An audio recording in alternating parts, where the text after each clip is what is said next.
Rodrigão. Fala, Pedrão. Tu tá mais mascarado que o Renato, hein? Tá esmirilhando aí, né, Rodrigo? Como é que tá o carro aí?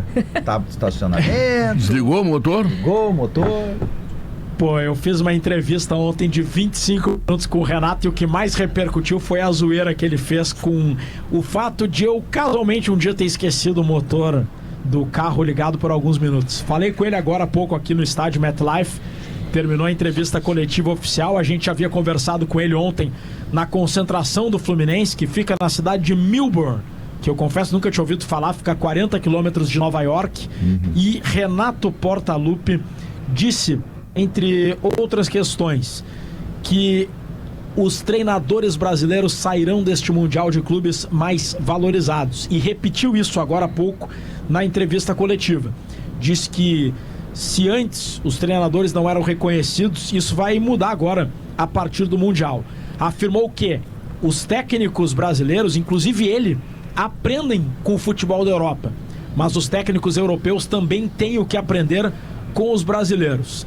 Revelou que aprendeu a ser bom na parte tática, vendo muito futebol, inclusive da Europa, mas também trabalhando com muitos treinadores por mais de 20 anos.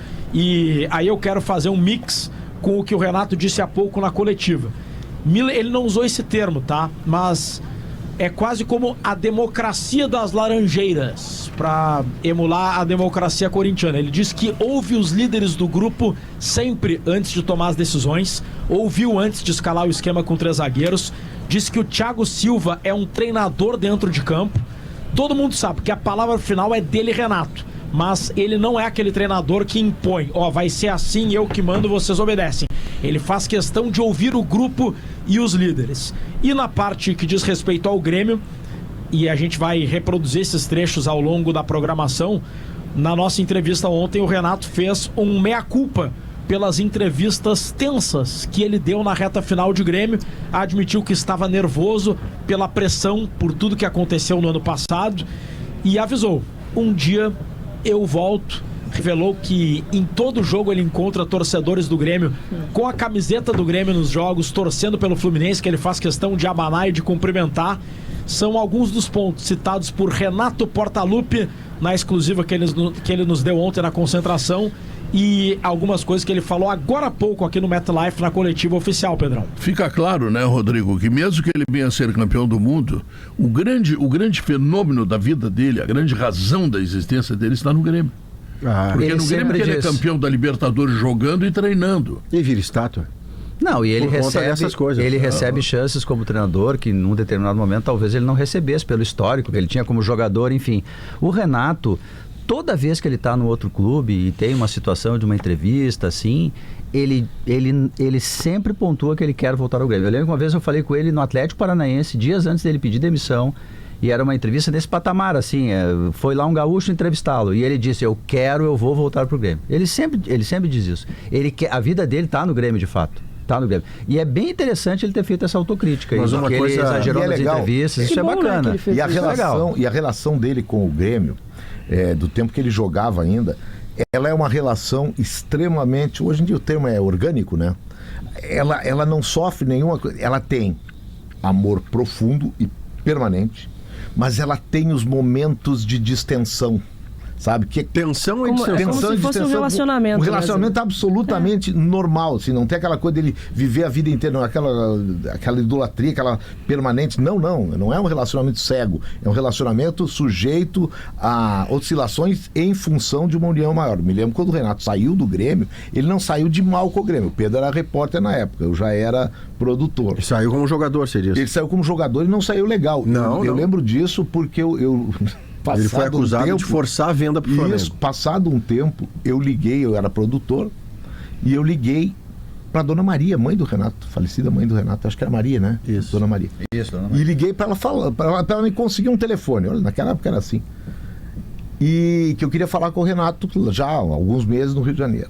Cara, eu tomei uma espinafrada da Dona Maria. Ela dizia, mas vocês não querem falar, vocês querem falar com ele, vocês mandaram ele embora, vocês não gostavam dele, sabe? Assim e assim são as relações. É uma relação absolutamente verdadeira. Não ficou aquilo para a vida inteira. Do Renato não fica, tanto é que ele diz isso. E tudo que ele diz nesse sentido é genuíno. E ele dá aqueles espinafradas, e brigou com o torcedor na porta do Olímpico. Pô, sim, ele desceu do carro dele já vermelho saiu, como jogador, desceu. Já saiu algum problema com a camisa do São Paulo. Com a camisa do São Paulo. E já saiu do Olímpico chorando também quando saiu como técnico a primeira vez. É isso que eu vejo, essa relação do Renato com o Grêmio, ela é uma relação extremamente autêntica. E o Renato, não é surpresa nenhuma ele ouvir jogadores em momentos decisivos e até mudar uma ideia tática que ele tinha, o que é uma virtude, né? Ouvir as pessoas é uma virtude. O Renato sempre valorizou o fato de ele foi um ex-jogador. Na semifinal de 18, na Argentina, o Grêmio entendia que podia recuperar o Luan. E aí o Grêmio foi treinar na véspera e o Luan sentiu. Isso. E aí o Renato chama para um canto, me lembro, eu tirei uma foto, inclusive, tira Michael e Jeromel, conversa com eles no cantinho, ficam conversando um tempo, meio que decidem e vão embora, e ele não fala para ninguém. Ele já tinha dito aqui no sala de redação, com exclusividade, inclusive a gente estava até conversando com a Keck, já tinha adiantado que o Ramiro ia voltar. E aí ele faz um jogo lá, inesperado, com Michael... Michel que faz o gol, Cícero, Ramiro e Alisson. E o Jael na frente lá, dando bundada e porrada. Foi assim, ele se fechou naquele jogo, completamente. Contra o River. Contra o River ganha, porque ele não tinha o Cebolinha.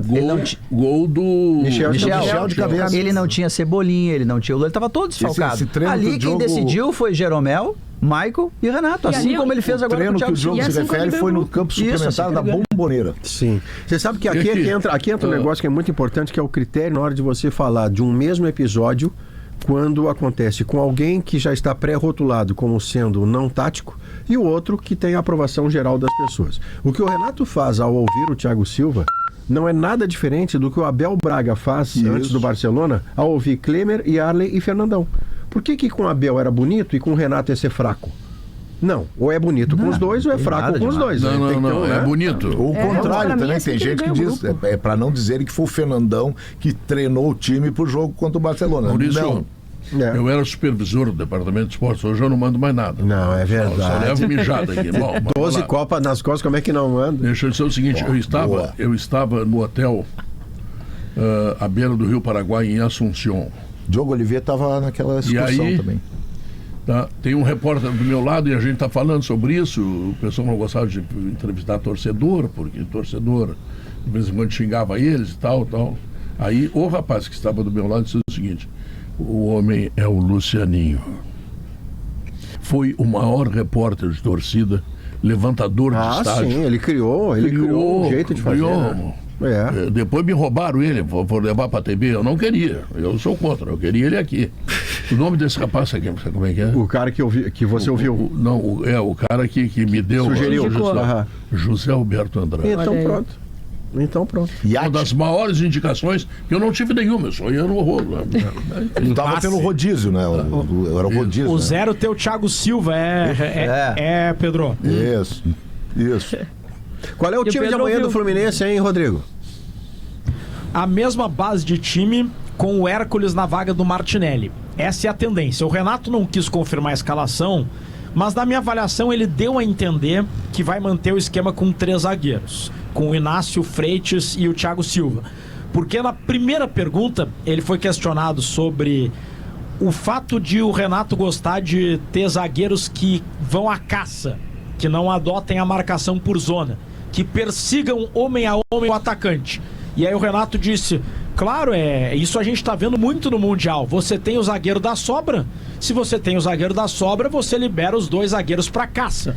Olha, você só tem um zagueiro para sobra e 2 zagueiros para caça quando você tem 3 zagueiros. Então a tendência é de manutenção do time.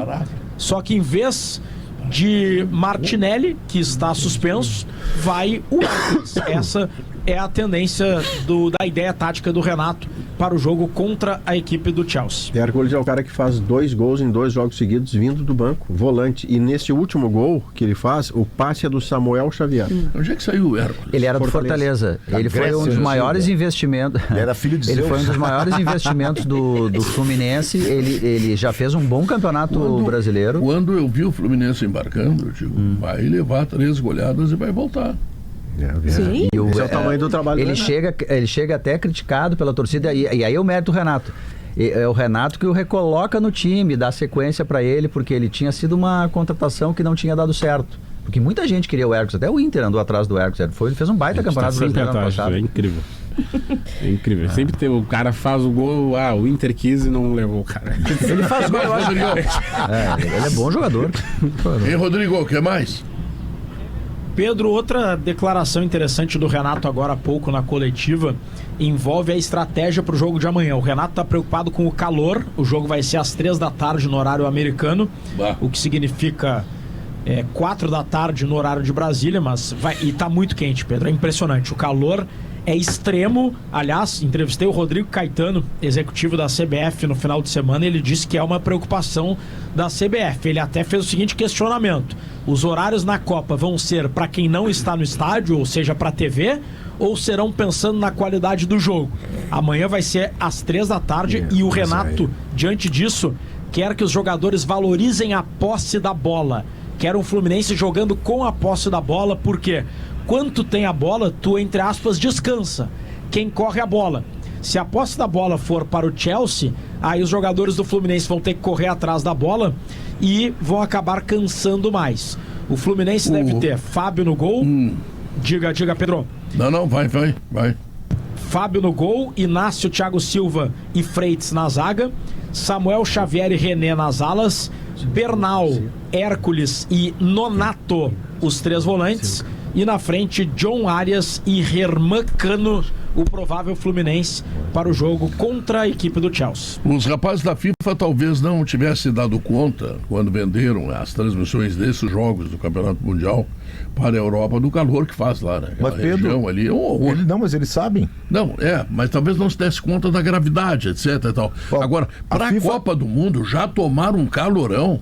Não, essa Copa do Mundo não pode ter jogo lá, Zé. Não, Pedro. Não pode. E cai raio, e aí manda parar o jogo. Os raios que é a novidade, só que é o seguinte, não tem nenhuma novidade em jogo. Aqui a Copa do Mundo já foi decidida por 3 vezes ao meio-dia. Enlouquece. Todos na América do Norte, 70 no México era meio-dia, 86 no México era meio-dia, e a Copa dos Estados Unidos, de 94, Brasil campeão, aqui era de tarde.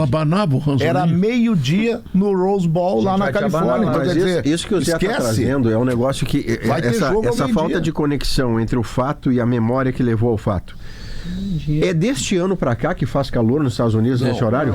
Então, quando a FIFA decide fazer uma Copa num país que chama futebol de outra coisa, onde o esporte principal não é o futebol, é outra coisa, os caras se surpreendem que tá calor, Pedro. Aí eu tenho que puxar a cordinha na bronca com a FIFA. Maurício, a FIFA não tá surpresa. A FIFA não tá, ela já marcou 3 finais, Maurício. A FIFA tá pelo dinheiro, óbvio. Ela sabe que tem calor. Vamos dar alguma razão pra FIFA, que eu também acho que não tem muita, pelo contrário, 5%. Tá? Ela fez uma experiência, botou os caras a jogar 3 horas da tarde, num calor imenso, aquele calor de Miami, Orlando, aquilo ali é Mas é que não é uma experiência agora, meu Pedro. Tem mais de 50 anos. Não, eu sei. Mas vai lá que eles tivessem. Vamos ver. Bom, aí não dá pra jogar e ainda cai raio na cabeça. Não, mas a questão dos raios, eu tava ouvindo atentamente, não é uma obrigatoriedade. Protocolo. É um protocolo que a FIFA... O Maurício, eu sempre gostei que ele vá pro raio que eu paro. Então tu vai levar ele pra Copa, tá, Chelsea? A FIFA, ela aderiu ao protocolo por respeito, enfim, mas os jogadores, técnicos estão reclamando. Olha, eu acho bem provável que não tenha isso na Copa. De se chover e tal, esvaziar o estádio. Mais do protocolo esse do raio do que dos horários. Não pode exatamente. Não pode jogar numa situação dessas, não pode. Dunga, por exemplo, cobrou aquele pênalti que deu o Branco, o Romário. Eles bateram aquele pênalti às 2 da tarde, depois de 2 e pouco. Sem almoço, depois de ter começado o jogo ao meio-dia. Senhores, um outro ponto que eu quero colocar para debate, que eu acho fundamental, conversando com o que tu vai me trazer de presente? Deixa o homem falar. Deixa ele dar um ponto para debate depois do teu presente. Está lançando uma pauta pro Sá, ele vai trazer uma correntinha de ouro. Obrigado. Gostei. Fala, Rodrigo. Presente, não cheguei nessa parte ainda, mas está no radar, viu, Pedro? Tá bom, obrigado. Agora, o que eu ia dizer é o seguinte: segundo todos os preparadores físicos, treinadores, fisiologistas, a intensidade do futebol hoje, ela não é maior, ela é muito maior do que era em 94, por exemplo. Ou seja, se em 94 havia algum prejuízo fisiológico para os jogadores atuar ao meio-dia, em 2026 o prejuízo é muito maior. E é só a gente pegar os melhores momentos da final da Copa de 94, 98, pode ser até de 2002, e comparar com os melhores momentos da final da Copa de 18 ou de 22. O dos anos 90, 2000 parece câmera lenta, de tão intenso que ficou o futebol hoje. Ou seja, se já era ruim, é pior ainda agora, hoje, jogar futebol com essa intensidade no calor do meio-dia ou mesmo das 3 da tarde. E te digo mais, eu jogo contigo como não tem o galeto de Paulo pro cara saborear, porque depois de perder tudo, imagina, tem um galetinho com aquela salada, com aquela polenta, tudo que nós temos aqui em Porto Alegre das 11 da manhã às 11 da noite, direto. Nem isso o coitado do Rodrigo tem. Mas pode pensar num presentinho bom pra mim, tá, Rodrigo? Deixa pra mim, Pedrão, vou pensar com vovó. O que tu quer de lá, Guerrinha? A ilha de Manhattan. O que tu quer de lá, Guerrinha? Tudo que vier é lucro, Pedro. Aí não sai nada nesse corpo aí. Esse corpo difícil, esse corpo é de promessa só. Então tá. Rodrigo, valeu. Parabéns pela entrevista. E tem mais entrevista no Hoje nos Esportes e no Show dos Esportes. Renato exclusivo no Futebol da Gaúcha, tá?